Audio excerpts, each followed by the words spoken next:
नौजवान जो हैं वो बहुत ही नेगेटिविटी का शिकार हैं। जब देखो उनके दिलो दिमाग में नेगेटिविटी छाई रहती है। कोई भी कार्य करना हो, पहले उसकी असफलता का डर दिलो दिमाग में छाया रहता है।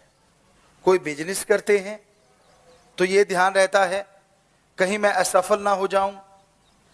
कोई भी काम धंधा करते हैं, कभी ये सोच के नहीं कि हां मैं सफल हो जाऊंगा, बल्कि हमेशा उनके अंदर यही रहता है, नहीं सफलता मुझे नहीं मिलेगी, मैं पढ़ाई में पास नहीं होऊंगा, मेरी मेरिट नहीं आएगी। गेम खेलने जाता है, नहीं मैं जीत नहीं पाऊंगा, मैं मेडल नहीं ला पाऊंगा। तो इसे कहते हैं नेगेटिविटी। और इसे दूसरे शब्दों में कहें तो आत्मिक कमजोरी कहा जाता है। जब आत्मा को खुराक नहीं मिलती तो इंसान की सोच भी कमजोर हो जाती है। इंसान यही सोचता रहता है कि हां मैं कुछ नहीं कर सकता। आप ऐसा क्यों सोचते हैं? क्यों आती है आपके अंदर नेगेटिविटी? क्यों होता है यह सब? तो इसकी वजह क्या है? क्यों इंसान सोचता है ऐसा? इसका कारण सिर्फ एक है, और वो है आत्मिक कमजोरी। इंसान के हौसले पस्त हो जाएं। जब इंसान नेगेटिव सोचता है तो उसका एकमात्र कारण होता है कि उसके अंदर की आत्मा कमजोर हो चुकी है, बलवान नहीं है। हर बात पे नेगेटिव सोचता है, हर बात गलत तरफ लेके जाता है। यहां तक कि बड़े बुजुर्गों के अंदर भी ये चीजें पाई जाती हैं। आपका बच्चा कहीं सफर कर रहा है, यात्रा पे है, तो आप उसका नेगेटिव पहले सोचेंगे। कहीं एक्सीडेंट ना हो जाए, कहीं चोट ना लग जाए, कहीं गलत जगह ना पहुंच जाए, इत्यादि इत्यादि। मां बाप ये भी तो सोच सकते हैं, नहीं यात्रा बिल्कुल सही होगी, सही जगह पहुंचेगा, क्योंकि उससे पॉजिटिव रेज निकलती हैं। लेकिन ये तब तक नहीं निकलती जब तक आदमी के अंदर आत्मबल नहीं होता।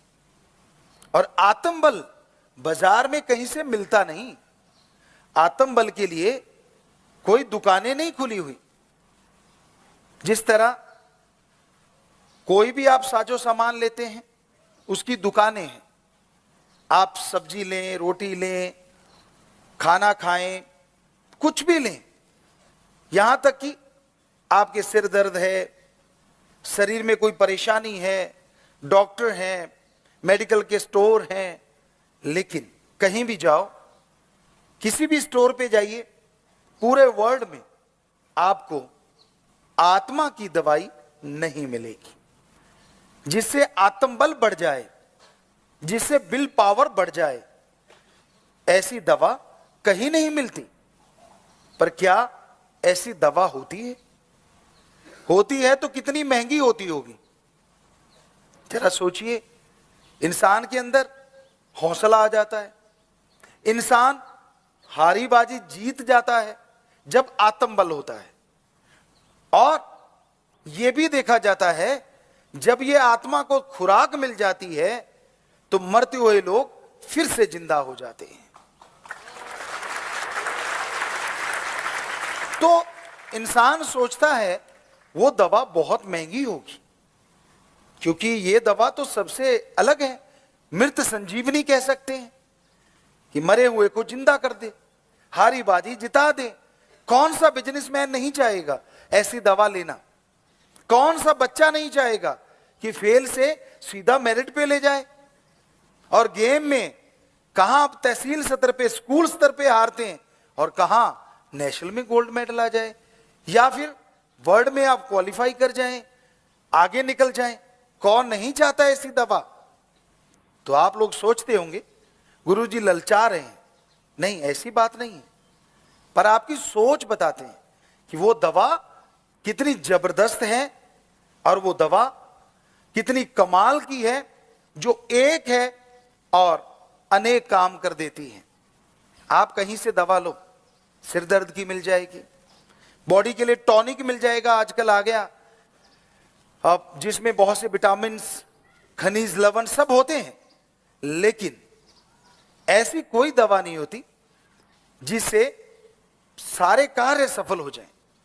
तो ऐसी एक दवा है जिसे कहते हैं राम का नाम, ईश्वर की भक्ति, गुरु मंत्र, मेथड ऑफ मेडिटेशन, कलमा, शब्द, गुरु मंत्र, उसके और भी हजारों नाम होंगे। और वो दवा कहां से मिलती है, कौन से स्टोर पे जाएं, किस जगह वो दवा मिलेगी? किसी स्टोर पे नहीं, कोई सच्चा संत, पीर फकीर मिले, उसकी सत्संग में जाओ और उसके वचन सुनो और अमल करो।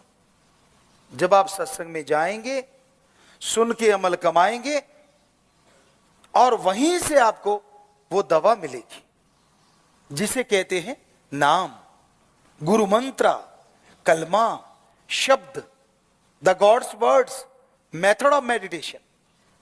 तो वो शब्द ऐसे हैं जिनका अभ्यास करने से आत्मबल बढ़ जाएगा और आप जिंदगी के हर क्षेत्र में, खास करके अच्छे नेक क्षेत्र में, सफलता की सीढ़ियां चढ़ते चले जाएंगे।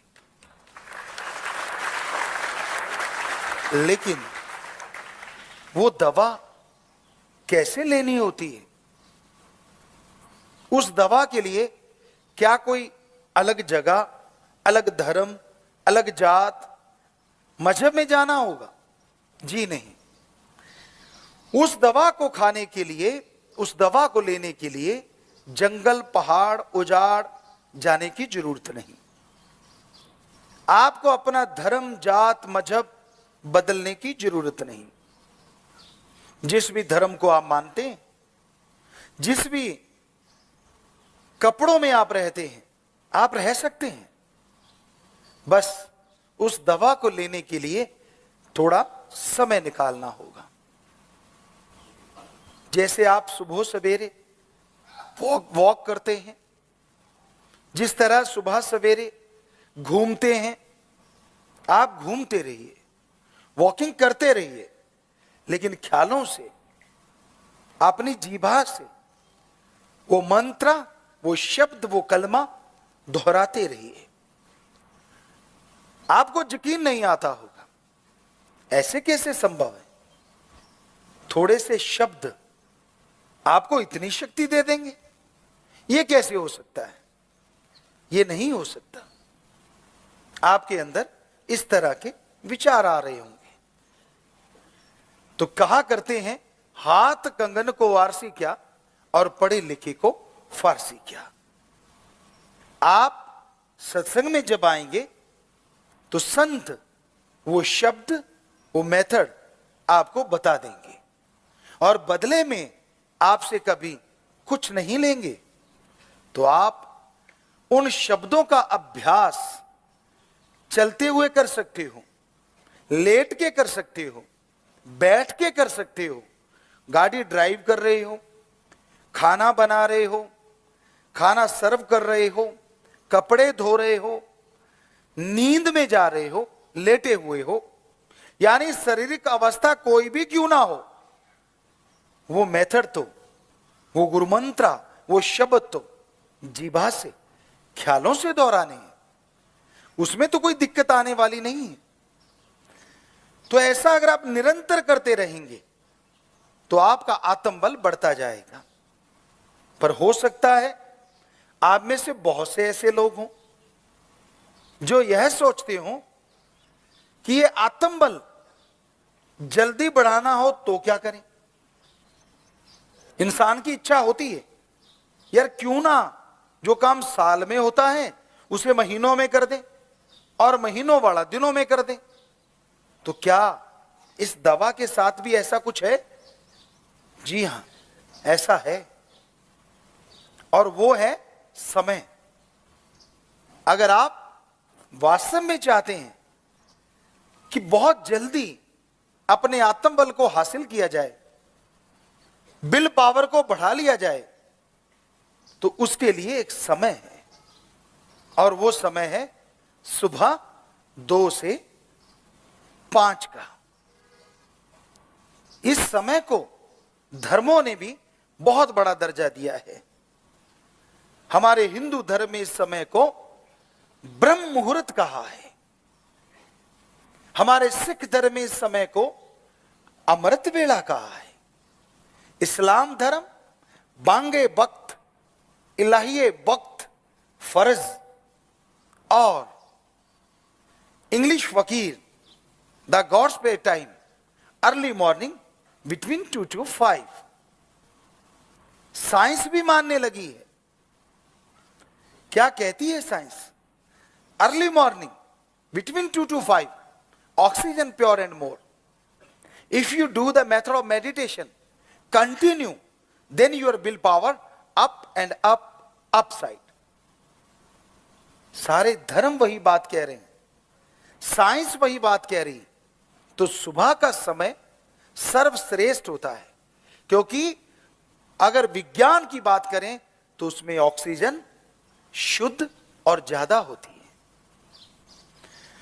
आत्मबल जल्दी बढ़ता है, ध्यान जल्दी जमता है, पर उसके लिए थोड़ी सी बातों का ध्यान रखना होगा। सुबह जब आप उठें, उठने के बाद फ्रेश हो लें, रफाज जाएं, क्योंकि खाली पेट सर्वश्रेष्ठ होता है। पानी पी सकते हैं। अगर आपको नींद आ रही है तो मुंह धो लें, हाथ धो लें, पर शरीर में से अगर कोई स्मेल है, बू बदबू कुछ भी आ रहा है, तो नहाना जरूरी होगा। उसके बाद जब आप बैठने लगे तो जिस तरह से ये हम बैठे हैं, इसको सीधी भाषा में योगा का आसन कहें तो आसान आसन। अगर ऐसे में आपको तकलीफ है तो आप जिस तरह मुसलमान भाई नवाज अता करते हैं, घुटने औंधे मार के बैठना, उसको योगा में कहते हैं वज्र आसन।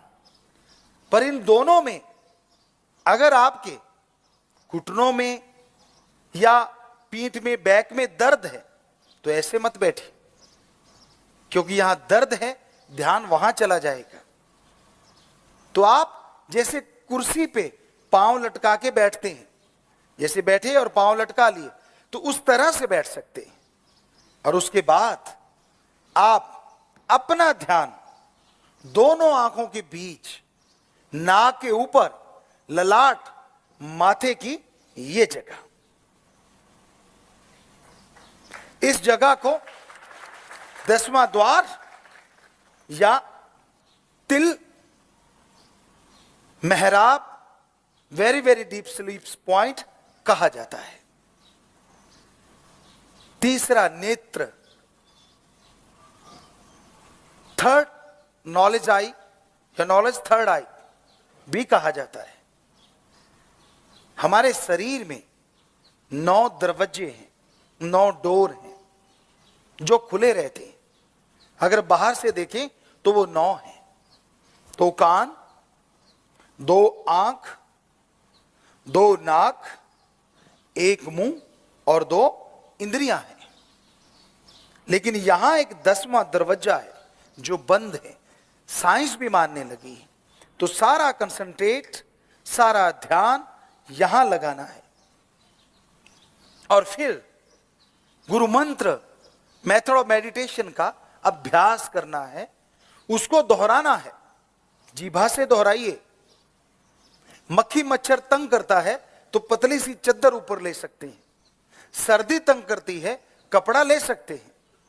हाथों को यूं रखना है। कोहनी का वजन जांग पे आ गया और यहां ये काफ पे आ गया, ताकि कोई प्रेशर आपका ध्यान इधर उधर ना करवा सके। तो आप बैठ गए। अब मेथड ऑफ मेडिटेशन दोहराइए, आंखें बंद रखिए। यह सबसे बढ़िया है। खोल के भी कर सकते हैं, लेकिन वो बाद में, जब आपका ध्यान आपके काबू में आ जाए, जब विचार स्थिर होने लगे। तो ऐसा करने से क्या होगा, कैसे आएगा विल पावर ऐसा करने से? जैसे जैसे आप अभ्यास करते जाएंगे वैसे वैसे आपकी बॉडी में एक ताजगी आने लगेगी, आपके शरीर में एक शक्ति आने लगेगी।